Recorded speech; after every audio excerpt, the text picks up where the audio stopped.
Welcome to Team Perry's Step Out of Line podcast, featuring co-hosts Perry and Lori Finkelstein. Together, they explore, meet, and share inspirational stories with guests who have made a positive impact in today's world. This podcast resonates with our hope to make this world a better place one step at a time through love, acceptance, and uplifting conversations.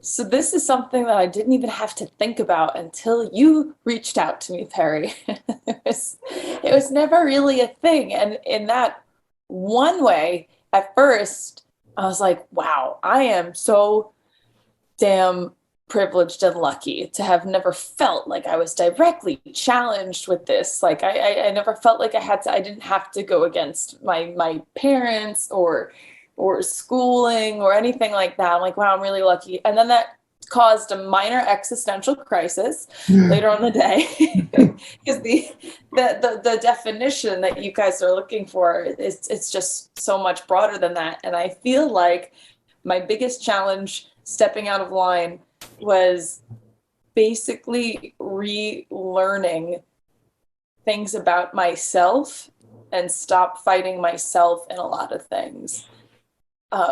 I am a chronic, since birth, people pleaser.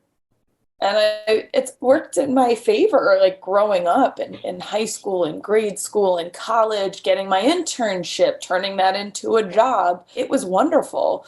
But life's not always as easy, especially when you get older. You have to start focusing a little bit on pleasing yourself if you are not already a person who naturally has to do that.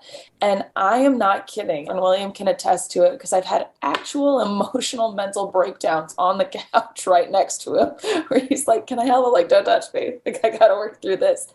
Where I really had to learn that in order to be my truest self and actually be okay with myself when I go to sleep at night and not feel like I'm taken advantage of or I'm working against my own social or family anxieties or I'm being passed over personally, professionally. That goes for literally any avenue of life.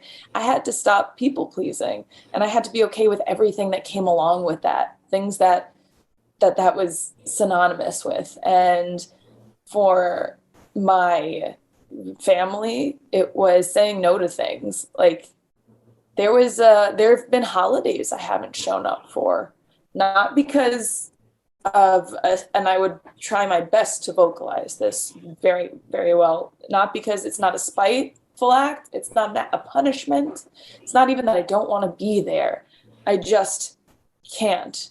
And in the years before I stepped out of my own lines that I naturally grew up in, I would show up to those holidays and I'd have anxiety attacks. And I didn't have a name for it at the time, but I would just go into my room and like deal for however many minutes, a half hour, an hour, 2 hours, whatever. And that was really hard to unlearn, especially around like 30. Which is when that happened. And you've gone through some changes since you're with him. Does he like the new you? Yeah, he's really proud of me, which is really great. He's even worked as you can imagine how stressful this tightrope is. The place he's most welcome, where I need like a helping hand, is in my family communication, because good luck ever disagreeing with family and not having emotion involved. So he's somehow been able to, almost like a therapist, but he's just kind of, off to the sides because he's usually there. And whenever he feels like he's needed to help translate, whether it be one side is not understanding the other, I'm, putting words into my sister's mouth. My mom's putting words into my mouth. You almost wouldn't know who he's there for. He's just so good at, that direction. And that's how I know he's proud of me, because that people pleaser quality we have, he doesn't seem to have. And he'll tell me when I'm on my shit. And so I don't feel like I'd be fed that information from him otherwise. But no, he's good at it, with it rather, because it happened. I feel like the awakening happened very early in our relationship. And it just got to be an odd way to grow together, as weird as that sounds. If he was the wrong partner, it would have burned to the ground. And I think that's something in general he really admires, when you put in effort to literally anything. And I think we all like that quality somehow. So it's not like throwing my hands up in the air and being like, to hell, I'm done. And saying,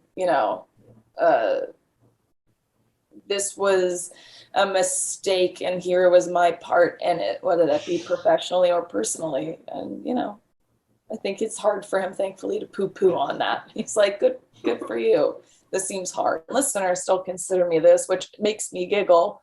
They say you're the happiest. You're always so happy. You're a ray of sunshine.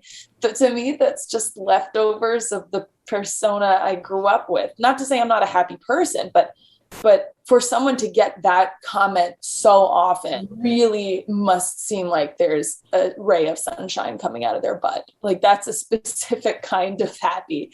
And I still get those comments so much. I'm like, wow, I consider myself impressively average when it comes to levels of joy. It's just the people pleasing, what you want to show people. So I had to stop doing that at work so much. And that came with comparisons of old self. I realized I would just do things that to me were considered self-protection, being my own self-advocate, not letting someone else take claim over work, speaking up about specific things. And for a while, with humor, it was like tongue-in-cheek, made me a little more like sassy, or, ooh, what's up? Are you okay? And it's funny because it was just like a comparison. And I remember having this conversation with Coaster Boy Josh. I made a joke with him. I'm like, if you came in at my bummest level of energy, at the sassiest, no one would say anything, because that's just the persona you carry. But if I have a medium day, something happens and I'm like, that's not how it happened, or that's not okay, or I disagree with that decision. They're like, whoa, Sam, what's wrong? You all right? And that really hasn't, been as much of an issue as of late, because again, it's been years. It's a process. And it's something I feel like I'm going to have to work on forever, because I remember being in high school. So that must put me at around 16-ish. And seeing someone be kind of rude to a teacher, but not in a personal way. And now in a way I recognized the student was having a bad day. And I remember thinking, I can't relate to letting anyone know you're ever having a bad day ever, which was fine. I really don't know where that conditioning came from, but it's if you carry that with you your whole life and that's not how your soul feels, that's personally toxic. It's okay to have a fussy day, to put yourself and your mood a little bit. Maybe don't be disrespectful when it's someone of authority, but you don't necessarily owe it to a teacher or a boss, especially if they know you and they know the vibe, to be the most Care Bear version of yourself. It's just reflects to self-care. And it took a lot of realizing through therapy. And I have not even looked at that as stepping outside the lines of myself until, again, Perry, you reached out and you're like, how? I'm like, no way, not at all. Oh my God, I'm so lucky, so blessed, which I am. But I'm like, wait, this is just a beast with a different name. I created my own lines, and it's been a real tall order and a lot of money. Therapists are expensive, but they're great. My youngest sister is 24. She's 7 years younger than me. And as a kid, I'm like, what's up your ass? You're too young for this. Why? Whatever. And now I'm less worried about her in the world and in the workforce than I am myself. And then I am my other sister, just because I'm that quality that you and I have, she has the opposite. She's been just programmed herself, same parents, but it was just something we were born with. You and I were definitely put on the Care Bear pile. Carrie's like, I have to take care of myself. That's how it gets done. And I feel like it's just hard to unlearn. It was like an awakening of why am I feeling progressively like a drained battery, but of like self-joy? Why do I like myself less for no particular reason this year than I did the year prior for, years on end? And it was the buildup, the residue, the after effects of all that. What does producer Sam do? Like, what's a day in your life like? I am half potpourri and half habit with the job. There are things I have to do every day, and if I don't do it, I will get an email from someone I've never met. Something's wrong or what's up, and that includes production, whether it be the phone tap needs production, which is great because I every once in a while I get someone who's like, I thought those were live. I'm like, no, but that's great.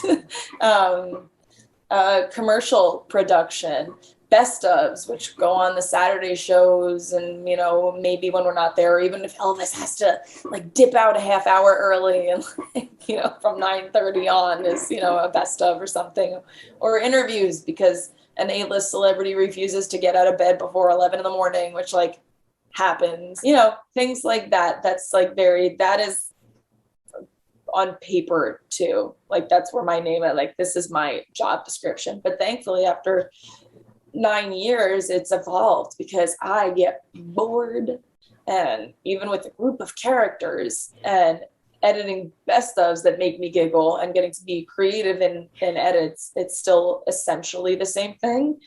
So a handful of years ago, maybe 5 or 6, I got to start doing more stuff. So I started, something as simple as like topic pitching, whether that means I get to be involved in the topic or like, here, I found this, and like you get to hear it do well. My segments, I've now is feel goods, but it used to be when we were more of a product. Now I think we crave positivity and good news, and I love doing feel goods for that reason. It makes me feel better. But there was a time it was more like purchase related. We were less hungry for good news and more hungry for bargains. So I took over Carla Marie's brainchild, What's Trending. And I don't know how horoscopes happened, but that's just really fun. I'm fine. I don't have much passion. I never asked anyone in my life I was dating like what their sign is. I understand the science behind it, or the perceived science, depending on whose opinion you're asking. And I have no objection to it, but it's not quite a necessary staple, I think, in the way I look at myself or other people. But man, is it fun to hear Elvis get jazz. It has to do with where the moons, which exist, as hippie as it sounds, but wherever the planets, the moons, the solar system was aligned, and the it's a similar energy. So the way I describe it to people who have no idea and don't care, I'm like, did you see Bruce Almighty's? There's one scene where, with the power of God, Jim Carrey pulls the moon closer to the earth to like set a date night for him and his girlfriend. And the next day they wake up and the news is like, there's been life-destroying tidal waves throughout, the world. And everyone's like, where'd it come from? And he's like, oh crap, because he brought the moon miles closer to the earth. And that has a gravitational pull. And horoscopes are based a lot in similar stuff. So there's something there for people who don't really, understand. But for me, it's just a really fun way to start my day because I get it, but I understand a lot of things that I don't need to, that I don't follow as if it were a religion. But I just love jazzing that guy up. He's like, I hate them. I'm like, no, you can't. This is law. This is the law of the cosmos. It's a big transition when you graduate from college of where your next step is. What is the path that you need to take? Was it helpful that you were interning in college and it was just like an easier transition? The internship, I had 3 semesters in college, and it was all on the job training, other than like character building and work ethic. I didn't even actually have classes that prepared me. But by my own design, I was in journalism media, so everything I took was focused on one or the other in a different way. And I just kind of checked it out because I knew one of my passions was entertaining people. And there's only so many ways you can do it, but I liked that in a very interactive way. And now, if that was my passion and I were 10 years younger, I could find a lot more opportunity out there. Podcasting, different types of, media. Maybe I would be a TikToker. Who knows? It was radio. That's it. It was pre all of this stuff. And that was this two-way, creative, fun, reliable, important, silly, serious way to connect with people. And that's all I knew I wanted. So I chased that in a couple ways. I also worked for the NFL for they have a broadcasting boot camp. And I'm like, I don't follow sports to me are a lot like horoscopes. I'm like, I really love them. I appreciate them. I don't follow them. I couldn't tell you enough about them to feel in the know. But I applied and I was in a boot camp for a couple of weeks, helping current and retired NFL players learn how to shift their talents. And it was great. It was so much fun. But I left really realizing maybe not football. And then I interned for the Devils, New Jersey Devils, hockey. I'm like, this is more fun. I like this. This seems like a little bit more of a fit for me. And I actually had an interview lined up when I got the offer for radio. So who knows what could have been, but I just had specific avenues. And I feel like that's a big mistake a lot of us make because it's beat into our heads. So I'm sure, like, Perry, you have specific things you predict for your future. What do you want to be when you grow up? It's like probably one of the most common questions we get asked in some form. And it was hard to answer that. And even still, I realize it's because qualities were more important to me than a job. I know of people who have their dream job and they're miserable. So one thing I tell friends who are on the burnout hunt or the I'm not happy, I have to switch my life hunt, or in school, is maybe for yourself, make a list of like qualities that are incredibly important and try and see where you can pursue that combination. Because a job that will make you happy, there's probably dozens and you don't even know the names of them. There's probably dozens for me. I don't even know the names of them. But a job that fits as many of those boxes as possible is what's going to bring you joy. I think I have like 5 or 6 of them, qualities that I need.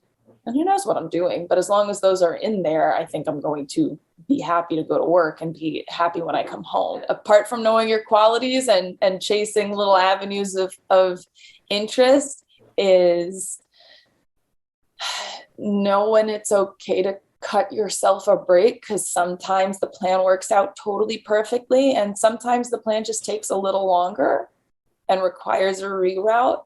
And that's William, who is 31 and is now in school to get his doctorate in physical therapy because he graduated, realized his path was not for him, bartended, did not make a lot of money, almost none for his whole life. But now he's one of the oldest students in his class and he's doing great. And it's because he has this perspective and appreciation and passion that it's just impossible to have when you go right from school to school, which is the ideal. Ideally, you want to apply to the schools for the right program, work your ass off, and kill it and take that next step. And that's great. But there's a percentage of people that's not what's going to happen. And unfortunately, most of those people really self-emotionally sabotage when dealing with the repercussions of that. And that part is what's not necessary. So do all your planning and have your lists and pursue all your passions and know what you want. And you can even expect all of it to work out. You should. Like, you work really hard. There's no reason to expect it not to. Just know that if you have to take a pause or you have to reroute somehow, that is 1,000,000% okay. We're really mean to ourselves about it. And that's not the case. I joke when Elvis retires, people are like, you have a passion for radio? I'm like, I do. But like, I have a passion for Elvis too. So I feel like to separate the two it's gonna gut me. But he's gonna retire before I do at best. He's gonna be like, sister, come out. And I'm like, I'm 90. You're crazy. And that's gonna be a really hard divide for me, especially because he's the only world I know. But that's okay. I feel like that's the problem a lot of people have right out of college. And I dodged that bullet coincidentally. And I'm just going to have that breakdown later. I just kicked the can down the road. I think I'm way more equipped to deal with that transition when it happens than I would have been. I like the way you said chased. You chased your dreams. A lot of people don't have the oomph to go and chase the dream. We love Savannah. Seems like she sort of grounds you and gives you maybe some purpose as like, okay, I have somebody now I have to take care of outside of me. I know that has that effect on us also having our dog. I think it fed off that it's a weird outlet in a way for my people pleasing need. It can be funneled right into Savannah. There's no BS with the dog. So, you know, when they're feeling appreciated and cared for and happy to be in their space with you, I feel like she's gotten a lot of that rebuilding, redirected kind of attention. They appreciated being asked the question, like, damn, that was a real few days you put me through, Perry, just reflecting on. And then it hit me in the face. I was like, oh, there it is.